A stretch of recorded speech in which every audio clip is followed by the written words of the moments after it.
sujud menyembah dalam kekudusan.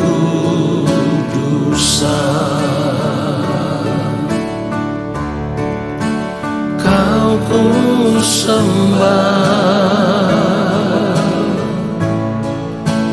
Kau ku sembah,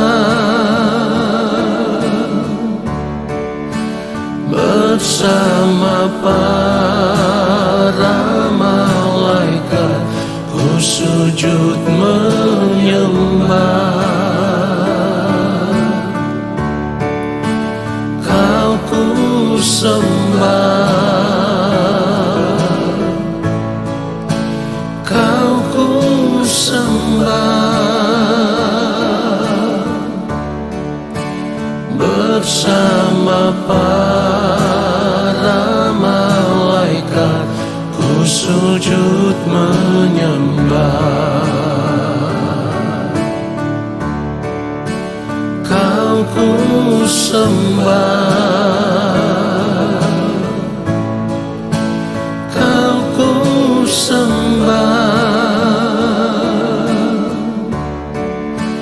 bersama para malaikat ku sujud menyembah. Kau ku sembah, Kau ku sembah, bersama para malaikat ku sujud menyembah. Bersama para malaikat ku sujud menyembah. Sujud menyembah.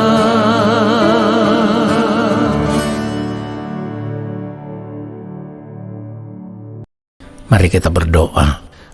Allah Bapa yang Maha Kudus, Allah yang Maha Mulia, Allah yang Maha Agung, kami hendak mempersiapkan hati dan pikiran kami. Kami rindu menanti-nantikan Bapa berbicara bagi kami, menyampaikan isi hati Bapa kepada kami lewat setiap kebenaran firman Tuhan yang akan kami dengar saat ini. Kuduskanlah setiap kami yang Maha Mulia. Apapun pelanggaran salah dan dosa kami mohon pengampunan Bapa, supaya oleh pengampunan-Mu saat ini kami dipandang layak di hadapan-Mu ya Allah. Dan biarlah kami menerima kebenaran firman-Mu. Firman-Mu itulah yang mengubah setiap kami. Di dalam nama Tuhan Yesus Kristus, kami siapkan hati kami untuk menerima kebenaran firman Tuhan saat ini. Amin. Saudara yang dikasihi oleh Tuhan Yesus Kristus, kita akan melihat kebenaran firman Tuhan. Kita baca Mazmur 90 ayat 12. Ajarlah kami menghitung hari-hari kami sedemikian, hingga kami beroleh hati yang bijaksana. Saudara, firman Tuhan katakan, ajarlah kami menghitung hari-hari kami sedemikian.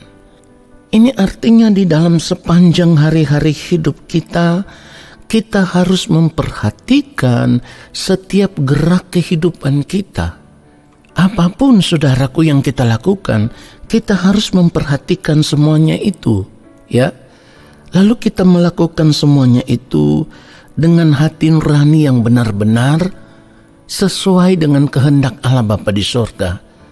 Artinya mulai dari gerak pikiran kita, sikap kita, tindakan kita, tingkah laku kita, ucapan-ucapan kita atau perkataan kita, dalam seluruh aspek hidup kita, semua perbuatan-perbuatan hidup kita itu harus benar-benar dalam standar yang dikehendaki oleh Allah.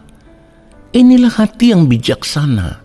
Artinya kita tidak mau melakukan sesuatu yang tidak sesuai dengan kehendak Allah Bapa di sorga. Ingat saudaraku, hati yang bijaksana itu adalah hati yang benar-benar mau tunduk di dalam penurutan akan kehendak Allah. Ini baru bijaksana. Karena kalau hati yang tunduk di dalam penurutan akan kehendak Allah, setiap tindakan hidup kita itu sesuai dengan kehendak Allah Bapa di sorga. Ini bijaksana. Sebab kalau kita melakukan segala sesuatu tidak sesuai dengan kehendak Allah Bapa di sorga, maka kita tidak menjadi orang yang bijaksana, saudaraku. Pertanyaannya sekarang, mengapa kita harus berjuang supaya memiliki hati yang bijaksana?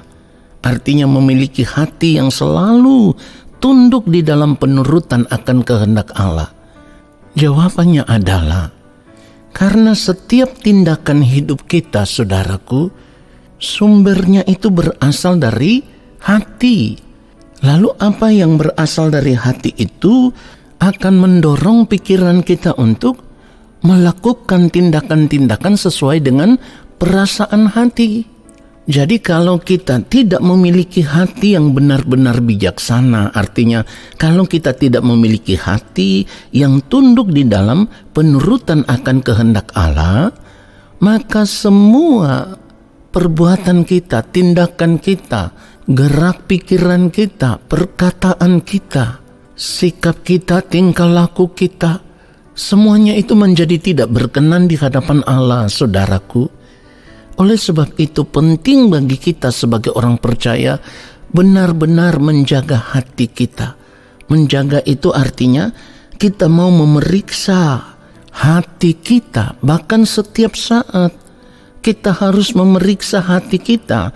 Karena di dalam hati ini kan biasanya ada timbunan-timbunan keinginan. Nah, disinilah yang kita harus waspada. Kalau ternyata yang tertimbun di dalam hati kita adalah keinginan-keinginan yang tidak sesuai dengan kehendak Allah Bapa di sorga, maka apapun yang kita lakukan itu tidak akan sesuai dengan kehendak Allah Bapa di sorga. Dan setiap tindakan hidup yang tidak sesuai dengan kehendak Allah Bapa di sorga, itu akan mendatangkan bahaya bagi kehidupan kita. Bahayanya itu bukan saja saat ini, tetapi terlebih lagi, semua tindakan-tindakan hidup kita yang tidak sesuai dengan kehendak Allah Bapa di sorga itu akan berdampak pada kehidupan kita di kekekalan nanti, saudaraku. Itulah kenapa kita harus bisa menjaga hati kita. Setiap saat kita koreksi hati kita yang dipenuhi dengan berbagai keinginan diri itu. Itulah kenapa firman Tuhan menasihatkan kita. Seperti yang ditulis di dalam Amsal pasal yang keempat ayatnya yang ke-23. Dikatakan jagalah hatimu dengan segala kewaspadaan. Karena dari situlah terpancar kehidupan. Saudara perhatikan itu. Artinya kalau kita terus menjaga hati kita. Kita mengontrol setiap keinginan-keinginan yang ada di dalam hati kita. Maka apapun yang kita lakukan, kita akan melakukan itu dengan segala kewaspadaan. Sebab jangan-jangan tindakan hidup kita atau keinginan kita itu tidak sesuai dengan kehendak Tuhan. Kalau kita sadar bahwa ternyata keinginan-keinginan yang ada di dalam hati kita itu tidak sesuai dengan kehendak Tuhan, maka kita harus mengosongkan bejana hati kita dari semua keinginan-keinginan yang tidak berkenan itu.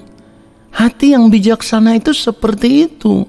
Hati yang bijaksana itu artinya bejana hati kita ini harus diisi hanya dengan keinginan-keinginan yang sesuai dengan kehendak Allah Bapa di sorga. Keinginan-keinginan yang menyukakan, menyenangkan hati Allah Bapa di sorga. Hati seperti inilah yang dimiliki oleh yang mulia Tuhan Yesus Kristus. Semua tindakan hidupnya, apapun yang dilakukan oleh yang mulia Tuhan Yesus Kristus, itu sesuai dengan kehendak Allah Bapa di sorga. Itu menyukakan dan menyenangkan hati Allah Bapa di sorga. Jadi di sini kita belajar Memiliki hati yang bijaksana itu sama dengan memiliki hatinya Kristus. Perhatikan itu saudaraku. Kita harus berjuang untuk memiliki hatinya Kristus. Ya, itulah sebabnya firman Tuhan menasihatkan kita seperti yang ditulis di dalam Filipi pasal yang kedua ayatnya yang kelima. Dikatakan hendaklah kamu dalam hidupmu bersama menaruh pikiran dan perasaan yang terdapat juga dalam Kristus Yesus. Artinya memang kita harus mengenakan pikiran dan perasaan Kristus.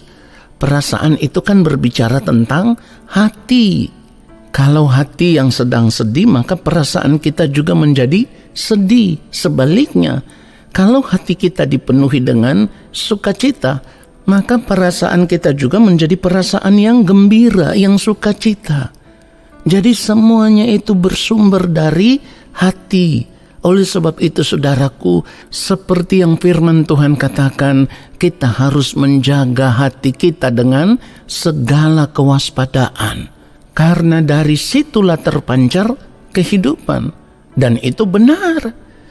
Ketika kita memiliki hatinya Kristus, pikiran perasaan Kristus, semua tindakan hidup kita itu sesuai dengan kehendak Allah Bapa di surga, menyukakan dan menyenangkan hati Allah Bapa di surga, maka kita akan memiliki pribadi yang berkenan di hadapan Bapa. Dan menjadi pribadi yang berkenan inilah yang akan membuat kita bisa diterima di dalam kerajaan Allah Bapa di surga. Saudara, biarlah kebenaran firman Tuhan ini menyadarkan kita semua bahwa betapa pentingnya sebagai orang percaya kita memiliki hati yang bijaksana. Tuhan Yesus memberkati kita semua. Mari kita berdoa. Kami bersyukur untuk kebenaran firman-Mu ya Bapa, yang menyadarkan kami, menasehati kami, yang mengingatkan kami untuk memeriksa seluruh keberadaan hati kami. Apa yang kami simpan di dalam hati kami, apakah itu sesuai dengan kehendak-Mu atau tidak? Itulah yang harus kami periksa ya Tuhan, supaya ketika kami menemukan ada keinginan-keinginan di dalam hati kami yang tidak sesuai dengan kehendak-Mu, kami mau membuang semuanya itu ya Bapa. Dan kami mau belajar untuk mengisi bejana hati kami dengan keinginan-keinginan yang hanya berasal daripada Bapa di sorga. Keinginan-keinginan yang sesuai dengan kehendak Bapa. Lalu kami hidup melakukan kehendak-Mu ya Allah. Roh Kudus Tuhan akan terus menuntun kami untuk hidup melakukan apa yang menjadi kehendak Bapa di sorga. Di dalam pimpinan Roh Kuduslah kami akan dipimpin ke dalam segala kebenaran. Terima kasih Bapa untuk kebenaran firman-Mu yang sudah memberkati kami semua. Di dalam nama Tuhan Yesus Kristus kami bersyukur untuk kebenaran firman Tuhan ini. Saat ini kami semua mau mengangkat tangan di hadapan Bapa di sorga. Kami percaya Allah Bapa di sorga akan menurunkan tangan dan memberkati kami semua. Turunlah atas kehidupan kami segala berkat kasih karunia daripada Allah Bapa di sorga. Rahmat cinta kasih yang berlimpah-limpah dari Gembala Agung yang mulia Tuhan Yesus Kristus, di dalam persekutuan yang manis dengan Roh Allah yang kudus, menyertai langkah hidup kami dan memberkati kami sekarang dan sampai selama-lamanya. Amin.